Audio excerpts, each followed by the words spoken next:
Never before offer national highway పై ఆకర్షణీయమైన commercial plots గజం కేవలం 5,999 రూపాయలకే. కూకట్పల్లి బాలిక సహస్ర హత్య కేసుకు సంబంధించి అయితే 3 రోజులుగా కూడా ఇన్వెస్టిగేషన్ సాగుతోంది. సో ఇక్కడ మనతోని కొంతమంది ఉన్నారు. అంటే ఫస్ట్ వాళ్ళ నాన్న వెళ్ళి చూసిన తర్వాత ఇక్కడ కింద నేబర్స్ ఉంటారు కదా, వాళ్ళు వెళ్ళి చూసారు అసలు ఏం జరిగింది అనేది. సో ఆ రోజు ఏం జరిగింది ఏంటి ఒకసారి వాళ్ళతో మాట్లాడే ప్రయత్నం చేద్దాం. హలో అండి, సో అసలు ఆ రోజు ఏం జరిగింది, మీరు ఎప్పుడు వెళ్ళారు, మీకు ఎప్పుడు తెలిసింది? ఆ రోజు 1 గంట ప్రాంతంలో పెద్ద పెద్ద అరుపులు వినిపించిన వాళ్ళ డాడీ మధ్యాహ్నం 1 గంట ప్రాంతంలో 5 నిమిషాలు అటు ఇటు ఆ టైంలో అరుపులు వినిపిస్తే ఏందని పైనుంచి తొంగి చూస్తే 2 పిల్లలు ఇట్లా షాకింగ్లో ఉన్నారు. ఏమైనా చెప్పలేక మాట వస్తలేదు వాళ్ళకి. ఇంకో పాప ఉన్నది ఏమైందమ్మా అని గట్టిగా అంటే ఎవరో పొడిచేసారు ఇట్లా అంటే నేను షాక్ అయిపోయి తొందరగా కింది దిగిపోయినాం. ఇక నేను మా తమ్ముడిని అందరినీ పిలుచుకుంటే వెళ్ళిపోయినా కిందికి. పక్కకి పొడిచారంట పోన్నాడు అంటే ఇక నెక్స్ట్ 2-3 మినిట్స్లో వెళ్ళిపోయినాం పైకి. మళ్ళీ పోయేసరికి వాళ్ళ ఫాదర్ కింద పడి ఏడుస్తున్నాడు.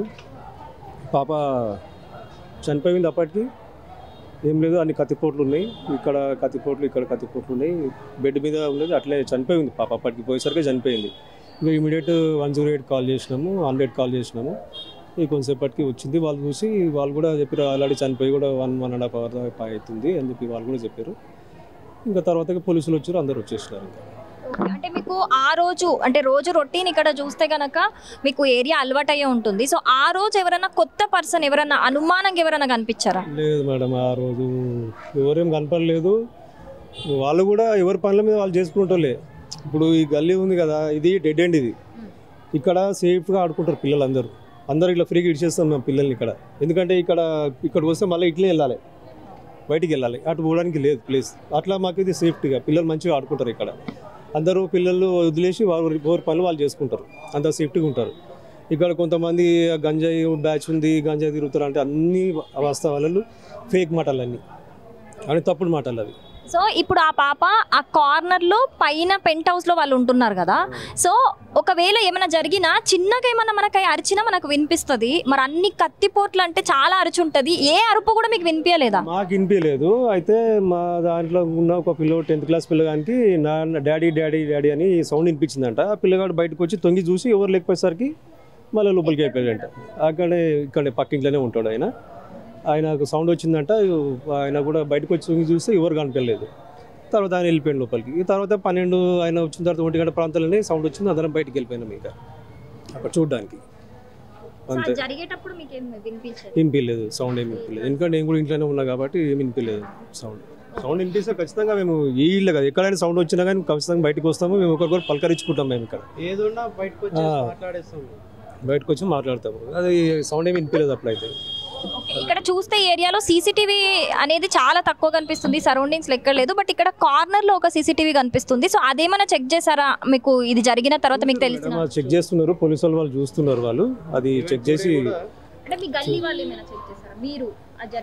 లేదు, వాళ్ళు పోలీసు వాళ్ళే చూస్తున్నారు. పిలిచినప్పుడు మేము ఐడెంటిఫై చేస్తున్నాము, వస్తున్నాం. కానీ కొత్త వ్యక్తులు అయితే ఎవరేమో కనపడలేదు. ఒకటి మన నిన్న అదే బిల్డింగ్లో ఉన్న 2nd floor అతన్ని ఒక ఆయన తీసుకుపోయారు పోలీసు, అనుమానిస్తున్నారు చెప్పేసి.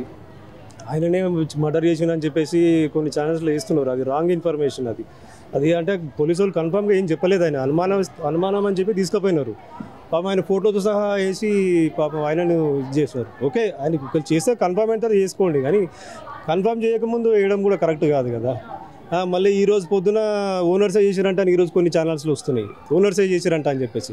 అదంతా ఫేక్, వాళ్ళని బదనాం చేసినట్టే కదా. అది కొంచెం అంటే నిజమేదో తెలుసుకొని చేస్తే బాగుంటుంది. ఇప్పుడు మీడియా సపోర్ట్ ఉండాలి మాకు కూడా. మేము కూడా మా పనులను ఆపుకొని ఉంటాం. వాడు ఎంత తొందర దొరికితే మేము కూడా అంత తొందరగా మా పనులు మేము చేసుకుంటాం ఫ్రీగా. మా పనులు మేము కూడా చేసుకోలేకపోతున్నాము. ఎందుకంటే పోలీసులు పిలుస్తున్నారు, ఎంక్వైరీలు చేస్తున్నారు. మాకు టైంకు ఏం లేకుండా అవుతుంది. వాళ్ళు తొందరగా దొరకాలి, వాడిని శిక్ష పడాలి. మాకు అప్పుడు నిమ్మలం ఖచ్చితంగా దొరకాలని కోరుకుంటున్నాము. దొరకాలని శిక్ష పడాలి. మీరు కూడా ఈ గల్లీలోనే ఉంటారు కదా పక్కనే? మా అన్నయ్య మీరు మాట్లాడింది. సో మీరు కూడా వెళ్ళారా ఆ టైంలో? అయితే ఇన్సిడెంట్స్ జరిగిన టైంకి అరౌండ్ 1 o'clock ఆ టైంకి గట్టిగా ఏడుపు శబ్దం వినిపిస్తే ఏందబ్బా అని అక్కడికి వెళ్ళి చూసేసరికి పాప బెడ్ మీద అట్లనే పండుకొని ఉంది, అన్కాన్షియస్, చనిపోయింది అప్పటికే. మళ్ళీ తర్వాత ఇంకా వెంటనే మేము అంబులెన్స్కి కాల్ చేయడము, 100కి డయల్ చేయడము, ఇవన్నీ జరిగినాయి. సో ఇప్పుడు సీసీటీవీ ఫుటేజ్ అన్నారు, అది పోలీస్ వాళ్ళు డీటెయిల్గా చూస్తున్నారు. ఐడెంటిఫికేషన్ కోసం మమ్మల్ని పిలుస్తున్నారు, ఏం జరిగింది, వీళ్ళెవరు అని. ఆ రోజు ఏమీ డెలివరీస్ కానీ అట్లా మాకేం రాలేదు, మా ఇంటికి కానీ పక్కన కానీ ఇట్లా కొత్త వ్యక్తులు వచ్చినట్టు ఏం లేదు. సో పోలీస్ వాళ్ళు ఐడెంటిఫై చేస్తున్నారు. సో రిక్వెస్ట్ ఏంటంటే మీడియాతో కూడా మొత్తం వాస్తవం తెలుసుకున్న తర్వాత టెలికాస్ట్ చేస్తే బాగుంటుంది. ఎందుకంటే అందరికీ సొసైటీలో వాళ్ళ సెల్ఫ్ రెస్పెక్ట్ ఉంటుంది. సో వాస్తవం తెలుసుకొని మీడియా టెలికాస్ట్ చేస్తే బాగుంటుంది. ఇది ఒక రిక్వెస్ట్ అండి. ఓకే, నిన్న ఒక అనుమానితుడిని, అదే సంజీవ్ రావు గారిని అంటే అనుమానితుడిగా తీసుకున్నారు. ఓన్లీ ఇన్వెస్టిగేషన్ మాత్రమే చేస్తున్నారు ఇప్పుడు అంటే. సో ఆయన గురించి చెప్పండి, ఆయన ఎలాంటి వారు, వాళ్ళకి ఆ ఫ్యామిలీకి ఆయనకున్న ర్యాపో ఎలా ఉంటుంది? ఆయన ఎక్కువ ఇంటరాక్ట్ అవ్వడు ఎవరితో, నార్మల్ ఆయన పని ఆయన చేసుకుంటాడు, అట్లా ఉంటాడు ఆయన. సో ఆయన్నే చేసిండా అన్నది ఎవరికి తెలియదు, క్లూలెస్ ఇది. సో అన్లెస్ అని అంటే మీడియా పోలీసు వాళ్ళు కన్ఫర్మ్ చేస్తేనే కానీ చెప్పగలుగుతా, అంతవరకు తెలియదు. సస్పెన్స్, మాకు కూడా సస్పెన్స్. ఈవెన్ మేము కూడా కోరుకుంటున్నాము ఆయన ఎవరో తెలవాలా, చట్టం ఖచ్చితంగా వాడికి ఖచ్చితమైన శిక్ష ఇవ్వాలి డెఫినెట్గా. మీకు పోలీసు వాళ్ళు ఇప్పటి వరకు ఇన్వెస్టిగేషన్ లో అడిగారు కదా, ఏం క్వశ్చన్స్ అడిగారు, ఎలాంటి క్వశ్చన్స్ అడిగారు? ఇదే అడిగినరు, కొత్త వాళ్ళు ఎవరైనా వచ్చిండ్రా, మేము ఇక్కడ ఎప్పటి నుంచి ఉంటున్నాము, మళ్ళా మేము జాబ్ చేస్తామా, ఏ టైంకి ఇంట్లో నుంచి బయటికి వెళ్తాం, ఏ టైంకి ఇంటికి వస్తాము, మా ఫోన్ నెంబర్లు తీసుకోవటము, ఇంట్లో ఉన్న వాళ్ళు అందరివి మేము ఫుల్ కోఆపరేట్ చేస్తున్నాం, అట్లేం లేదు. సో మేము కూడా అదే అనుకుంటున్నాం, ఐడెంటిఫై చేయాలి, కల్పరేట్ ఎవరో ఐడెంటిఫై చేయాలి అది. సో మొత్తంగా ఇక్కడ సహస్ర ఇంటి దగ్గర వాతావరణం అయితే, హత్య జరిగిన ప్లేస్ దగ్గర వాతావరణం అయితే చాలా గందరగోళంగా కనిపిస్తుంది. ఎందుకంటే గత 3 రోజుల నుంచి కూడా ఇక్కడ పోలీసులు వచ్చి ఒక 5 బృందాలుగా డివైడ్ అయ్యి కూడా 5 బృందాలుగా ఏర్పడి కూడా ఇక్కడ పోలీసులు ఇన్వెస్టిగేషన్ చేయడం జరుగుతుంది. సో ఇక్కడ నేబర్స్ని, అలాగే ఇక్కడ మనం చూసుకోవచ్చు ఈ గల్లీలో అక్కడ డెడ్ ఎండ్లో ఆ బిల్డింగ్లో జరిగింది అక్కడ.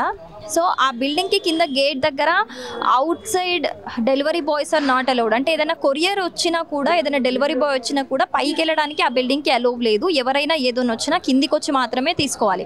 సో ఆ రోజు ఏవైనా కొత్త వ్యక్తులు ఎవరైనా అలా ఏదైనా డెలివరీ బాయ్ అని చెప్పేసి ఎవరైనా వచ్చారా అని చెప్పేసి కూడా ఆ కోణంలో కూడా పోలీసులు దర్యాప్తు చేస్తూ ఇక్కడ నేబర్స్ని కూడా ఇన్వెస్టిగేట్ చేస్తున్నారు. సో అక్కడ డెడ్ ఎండ్లో బిల్డింగ్ ఉంటే ఇక్కడ మనకి ఒక సీసీటీవీ ఫుటేజ్ అనేది ఇక్కడ ఒకటి కనిపిస్తుంది, బట్ ఇక్కడిది వర్క్ అవ్వట్లేదు అని చెప్తున్నారు. సో ఆ లాస్ట్ బిల్డింగ్ లో ఉన్న సీసీటీవీ ఫుటేజ్ అనేది మనకి ఇప్పుడు ఒక మెయిన్ ఎవిడెన్స్ గా చెప్పుకోవచ్చు. అంటే ఇందులో ఏదైనా రికార్డ్ అయింది మనకి, దీనికి ఈ కేసుకి సంబంధించి యూజ్ అవుతుంది అని చెప్పేసి ఇందులో సీసీటీవీ ఫుటేజ్ కూడా తీసుకొని పోలీసులు ఇప్పటికే ఎంక్వైరీ చేస్తున్నారు. సో ఈ నేపథ్యంలోనే ఇక్కడ ఉన్న నేబర్స్ని కూడా అడిగి తెలుసుకుంటున్నారు. అంటే మీరు ఎక్కడ ఉంటారు, ఎన్ని ఇయర్స్ నుంచి ఉంటున్నారు, ఎవరు ఎలా ఉంటారు, ఎన్ని గంటలకు వెళ్ళారు, ఎన్ని గంటలకు వచ్చారు, ఇలాంటివన్నీ కూడా వీళ్ళ ఇక్కడ ఉన్న చుట్టుపక్కల వాళ్ళందరిని అడిగి కూడా పోలీసులు ఇన్వెస్టిగేషన్ చేస్తున్నారు. ఈ రోజు కూడా పొద్దునుంచి, ఈరోజు 3వ రోజు హత్య జరిగి ఈ రోజు కూడా పొద్దునుంచి కూడా ఎస్ఓటి పోలీసులు వచ్చి మొత్తం కూడా అక్కడ ఇల్లు జరిగిన, అంటే కింద ఏదైతే నేబర్స్ ఉన్నారో అది జరిగింది 3rd ఫ్లోర్ పెంట్ హౌస్లో.